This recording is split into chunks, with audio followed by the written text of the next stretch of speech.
일부 평온한 시골 마을과 찾아온 검은 그림자. 전북의 작은 시골 마을.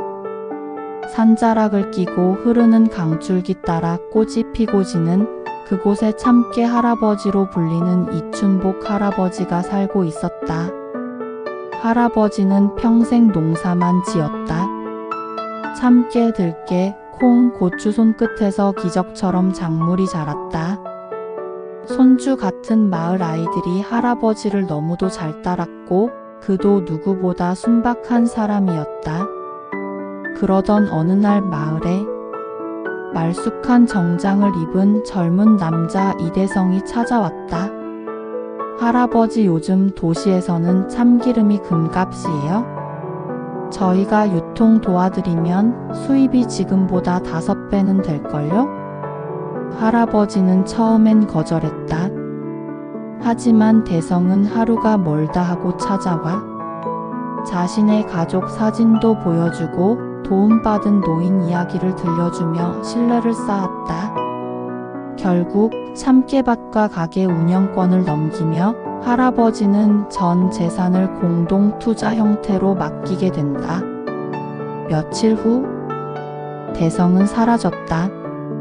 전화도 꺼지고 계약서는 허위였고 투자금 계좌는 텅 비어 있었다. 이춘복 할아버지는 손에 쥔 것도 없이 홀로 마루에 앉았다. 마을 사람들은 분노했지만 할아버지는 조용히 고개를 떨궜다. 그리고 그날 밤 할아버지는 책장을 열어 먼지 쌓인 공책과 명함을 꺼내 들었다. 이춘복이 그냥 땅만 파는 노인으로 보였겠지. 좋아. 한번 밟아보자, 이대성. 2부 빼앗긴 전 재산, 무너진 삶. 이춘복 할아버지는 조용히 자신의 헛간 문을 열었다.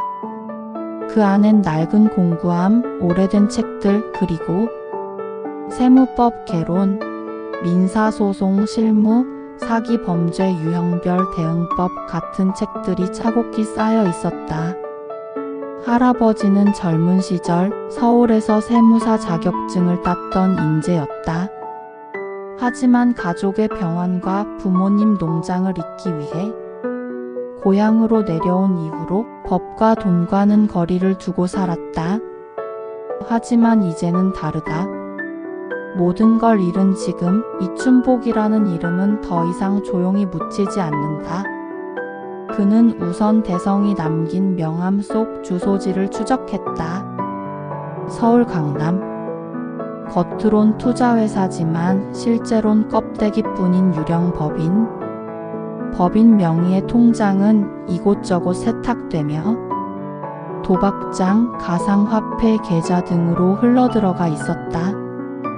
할아버지는 예전 동료 서울 세무서에서 근무하던 김 과장을 찾아간다. 춘복이 형, 이러다 큰일 나요? 요즘 애들 뒤에 건달 붙어 있어요? 그래. 근데 내가 이대로 무너지면 우리 마을 애들도 언젠가 당하겠지. 할아버지는 모든 자료를 정리해 서울지검에 고소장을 넣었다. 하지만 쉽지 않았다. 대성은 이름도 가짜, 주소도 허위, 계좌도 차명. 그때 할아버지는 기억을 더듬는다. 그 자식 분명히 내 앞에서 엄마랑 통화했어. 엄마한테 짜증 내던 걸 들었어. 그리고 말끝마다 내가 노량진에서 얼마나 버틴 건데? 단서다. 할아버지는 다시 노량진으로 향한다. 수십 개의 고시원, 수백 명의 청년들 사이. 그는 수소문 끝에 이대성의 진짜 이름과 출신 고시원을 알아낸다. 그리고 드디어 한 장의 사진. 대성이 거짓말로 썼던 어머니 사진과 똑같은 인물이 한 복지관의 자원봉사자로 등록돼 있었다. 그래. 엄마가 진짜 어머니라면 넌 지금부터 내 손바닥 아니다. 3부 숨은 실력자의 반격 시작. 이춘복 할아버지는 복지관으로 향했다. 그곳에서 그는 이대성의 어머니 박영자 씨를 만난다. 세상 순하고 따뜻한 인상이었다. 아이고 대성이요? 요즘도 바쁘다 하더니 근데 댁은 누구시우? 할아버지는 모든 걸 말하지 않았다. 다만 사진 한 장 그리고 대성이 썼던 위조 계약서를 영자 씨 앞에 내밀었다. 영자 씨는 얼굴이 새하얘지며 말했다. 저건 분명히 내 도장인데 이걸 어디서? 그녀는 아들의 만행을 짐작했지만 끝까지 믿고 싶지 않았던 모양이었다. 며칠 뒤 대성은 엄마가 갑자기 다치셨다는 연락을 받고 황급히 복지관으로 찾아왔다. 그리고 그 앞에 양복을 말끔히 차려입은 이춘복 할아버지가 서 있었다. 잘 있었나 대성씨? 누구세요? 참깨밭 팔아넘겨준 노인네요. 대성은 기겁했다. 뒤돌아서려는 순간 두 명의 남자가 그의 양팔을 잡는다. 서울지검 경제범죄수사부 형사들이다. 할아버지는 그 사이 대성의 차명 계좌 6개, 코인 투자명에 2개, 법인세 탈루 내역까지 죄다 수집해 제보 고발 세무조사 요청을 동시에 때렸다. 할아버지 손에 들린 자료는 과거 세무사 시절 훈련된 철저한 분석의 산물이었다. 법정에서 대성은 끝까지 혐의를 부인했다. 하지만 결정적인 순간 할아버지는 복지관 CCTV 영상을 틀었다. 대성이 어머니에게 했던 막말과 사기 자금 흐름을 들키자 무너진 어깨로 눈물 흘리는 영자 씨의 모습이 함께 담겨 있었다. 방청석은 술렁였고 대성은 형량 최상한선을 선고받았다. 재판이 끝나고 이춘복 할아버지는 천천히 법정을 나섰다. 어깨 위로 햇살 한 줄기가 내려앉았다. 사부 법정에서 울려 퍼진 통쾌한 한마디 그리고 그 이후 재판 후 며칠이 지났다. 마을로 돌아온 이춘복 할아버지. 마을 사람들은 그의 복수를 듣고 박수를 쳤지만 할아버지는 늘 하던 대로 참깨밭을 매만지며 조용히 미소 지었다. 어느 날 초등학교 선생님이 마을로 찾아왔다. 할아버지, 아이들이 이번에 마을 인물 인터뷰 과제를 했는데요.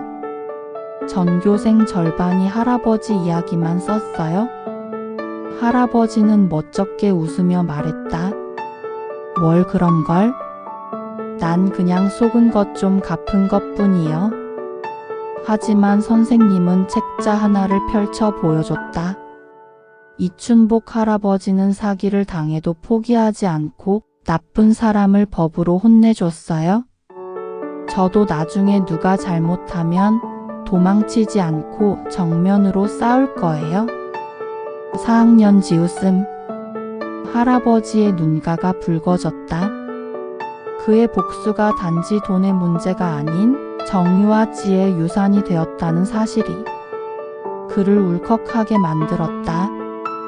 그리고 며칠 뒤 복지관에서 이대성의 어머니가 마을로 찾아왔다. 조심스레 작게 인사하며 쪽지를 내밀었다. 이건 아들 녀석이 구속되기 전 마지막으로 쓴 편지예요. 춘복 어르신께 꼭 전해달라 했어요. 편지 속에는 이렇게 쓰여 있었다. 할아버지, 당신이 날 용서하진 않겠지만 당신이 보여준 싸움은 나한텐 경종이었습니다. 내 인생은 당신 손에 무너졌지만 다시 싸울 수 있게 된 것도 결국 당신 덕분입니다. 감사합니다. 다음 생엔 참깨 심는 법부터 배우겠습니다. 할아버지는 천천히 편지를 접고 말했다. 다음 생엔 속이지 말고 진심부터 심어라. 참깨보다 그게 더 귀해. 몇 달 후, 마을회관엔 새로운 간판이 붙었다. 춘복 할아버지의 정예 교실. 아이들과 청년들이 매주 모여 작은 사기 예방법, 계약서 보는 법, 그리고 속지 않는 마음에 대해 배우기 시작했다. 할아버지는 그들 앞에 서서 참깨보다 진한 미소로 말했다. 이춘복은 당했지만 무너지지 않았습니다. 우리 모두도 절대 무너지지 마요. 한마을의 순한 할아버지였던 이춘복. 그는 결국 정의를 선택했고 그 선택은 누군가의 인생을 바꾸었다. 복수는 끝났지만 그가 남긴 이야기는 다음 세대의 방패가 되었다. 구독과 좋아요는 행복입니다.